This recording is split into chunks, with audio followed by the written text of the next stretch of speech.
अब हम आपको भगवान राम पर मचे राजनीतिक कोहराम के बारे में बताएंगे और यह भी बताएंगे कि कैसे अब हमारे देश में सिर्फ राजनीति के लिए मंदिरों को भी बांटने की शुरुआत हो चुकी है। अब मंदिर भी हमारे देश के बंटने लगे हैं। कुछ मंदिर ऐसे हैं जिन्हें प्रधानमंत्री मोदी से जोड़कर देखा जा रहा है, जिन्हें बीजेपी और सरकार से जोड़कर देखा जा रहा है, और कुछ मंदिर ऐसे हैं जो अब विपक्षी नेताओं ने ले लिए, यानी अब मंदिर भी अलग अलग हो गए। राम मंदिर के निमंत्रण को अस्वीकार करने वाले तमाम विपक्षी नेताओं ने यह ऐलान किया है कि जब 22 जनवरी को अयोध्या में रामलला की प्राण प्रतिष्ठा का कार्यक्रम होगा तब वो भी देश के अलग अलग मंदिरों में जाकर दर्शन करेंगे, लेकिन राम मंदिर नहीं जाएंगे। दुख की बात यह है कि विपक्षी नेता अयोध्या के राम मंदिर नहीं जाएंगे, किसी दूसरे मंदिर में जाएंगे, यानी मंदिर जाएंगे लेकिन राम मंदिर नहीं जाएंगे।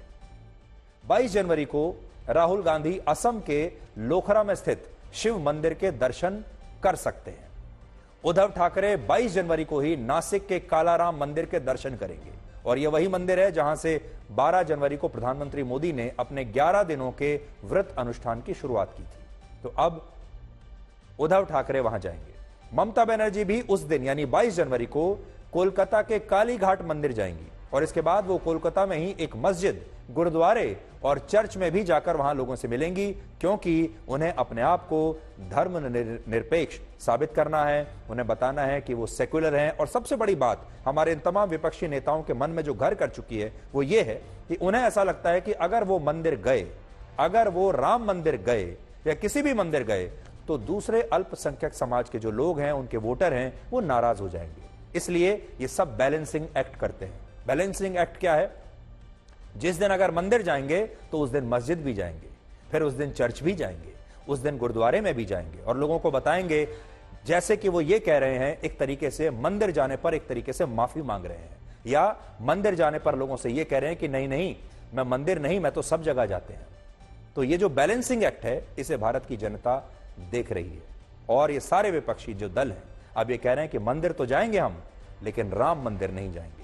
जबकि ऐसी खबरें भी हैं कि दिल्ली के मुख्यमंत्री अरविंद केजरीवाल भी 21 जनवरी को राम धुन कार्यक्रम की शुरुआत करने के बाद किसी मंदिर के दर्शन करने जा सकते हैं। और इससे यह पता चलता है कि ये तमाम विपक्षी नेता 22 जनवरी को मंदिर तो जाएंगे, लेकिन वो मंदिर अयोध्या का राम मंदिर नहीं होगा।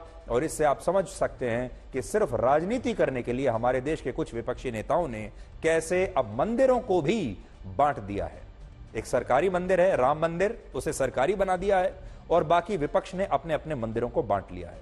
लेकिन दूसरी तरफ अब आप प्रधानमंत्री मोदी को देखिए और इन तमाम लोगों को प्रधानमंत्री मोदी का जवाब देखिए।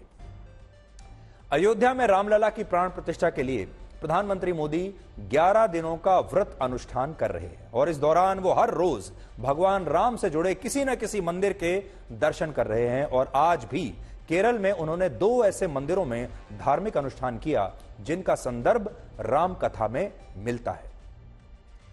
इनमें पहले मंदिर का नाम है रामास्वामी मंदिर, जो केरल के त्रिशूर में है।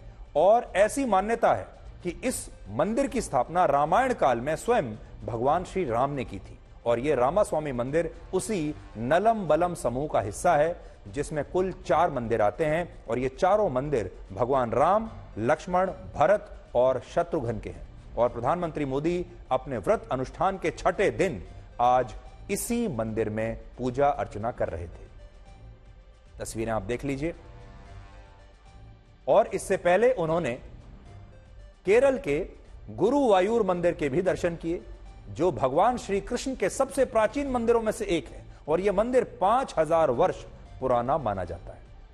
यानी प्रधानमंत्री मोदी भगवान राम के साथ भगवान श्री कृष्ण की भी साधना कर रहे हैं। और जब भगवान श्री कृष्ण की बात आती है तो मथुरा में उनकी जन्मभूमि के विवाद को भी आप भुला नहीं सकते, जहां अभी शाही ईदगाह मस्जिद बनी हुई है।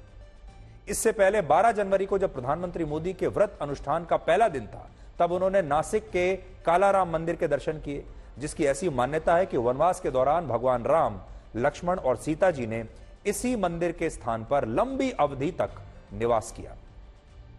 16 जनवरी को प्रधानमंत्री मोदी ने आंध्र प्रदेश में लेपाक्षी मंदिर के दर्शन किए, जो जटायु का समाधि स्थल है। और जटायु ने ही रामायण काल में भगवान राम को सबसे पहले यह सूचना दी थी कि रावण ने सीता जी का अपहरण कर लिया है। वहां पर भी प्रधानमंत्री मोदी गए और अब प्रधानमंत्री मोदी 19 जनवरी को तमिलनाडु के श्री रंगनाथ स्वामी मंदिर जाएंगे और 21 जनवरी को तमिलनाडु के ही रामेश्वरम मंदिर जाएंगे, जिसे अरिचल मुनई मंदिर कहते हैं।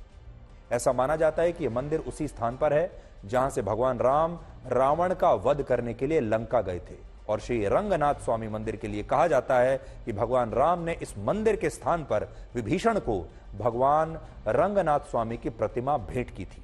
यानी प्रधानमंत्री मोदी अपने व्रत अनुष्ठान के दौरान हर रोज भगवान राम से जुड़े मंदिरों का दर्शन कर रहे हैं। और सबसे बड़ी बात यह है कि ये सारे मंदिर दक्षिण भारत में हैं, जिसमें प्रधानमंत्री मोदी शायद देश को यह बताने की भी कोशिश कर रहे हैं कि भगवान राम सिर्फ अयोध्या और उत्तर भारत के राज्यों में पूजे जाने वाले भगवान नहीं हैं, बल्कि उनके फुटप्रिंट्स पूरे देश में हैं। और दक्षिण भारत में भगवान राम के स्मृति चिन्ह आज भी मौजूद हैं।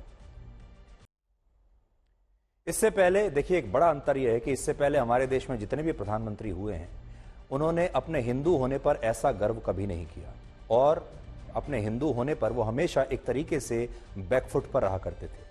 उन्हें ऐसा लगता था कि अगर वो ज्यादा अपने हिंदुत्व का प्रदर्शन कर देंगे, अपने धर्म का प्रदर्शन कर देंगे, अपनी आस्था का प्रदर्शन कर देंगे, तो बाकी के जो वोटर हैं वो नाराज हो जाएंगे, बाकी धर्मों के वोटर नाराज हो जाएंगे। और ये तमाम प्रधानमंत्री यही सोचते रहे कि वो धर्मनिरपेक्ष कैसे दिखाई दे, हो या ना हो, लेकिन उन्हें धर्मनिरपेक्ष दिखाई देना है।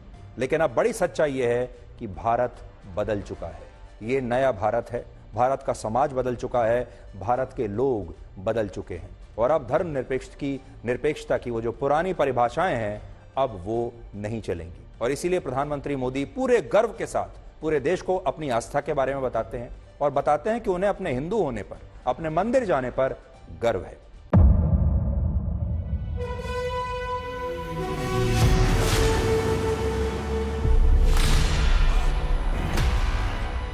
मुद्दों का मैदान, बहुत खराबों का जिम्मेदारी लेंगे। तर्कों पर घमासान। क्या बताना चाहते हैं इस देश को? किससे किसकी ठनी, तो न्याय की नीति नहीं बनती है। किसने दी किसे पटखनी। क्या सच है जिसको छिपाने की कोशिश की खबरों की दुनिया का सबसे बड़ा अखाड़ा दंगल देखे मेरे यानी चित्रा त्रिपाठी के साथ रोज शाम 5 बजे सिर्फ आज तक पर। ना पक्ष ना विपक्ष, ना लेफ्ट ना राइट, ना मिर्च ना मसाला, खबरों का बोलबाला, निडर निर्भीक सबसे सटीक स्पेशल रिपोर्ट सिर्फ आज तक पर। एयर रेड के ये सायरन समय समय पर आपको सुनाई देते। शौर्य की, भारत और चीन के बीच साहस की, सभी बाढ़ग्रस्त इलाकों का हवाई सर्वेक्षण किया है। सरोकार की, गाजीपुर में किसान से बातचीत करें। संघर्ष की, कश्मीर को आगे बढ़ना होगा। संयम की, भावनाएं भड़की या दंगे भड़काए गए। सवालों की, जनता के लिए, जनता के द्वारा, जनता की दस्तक। श्वेता सिंह के साथ सिर्फ आज तक पर।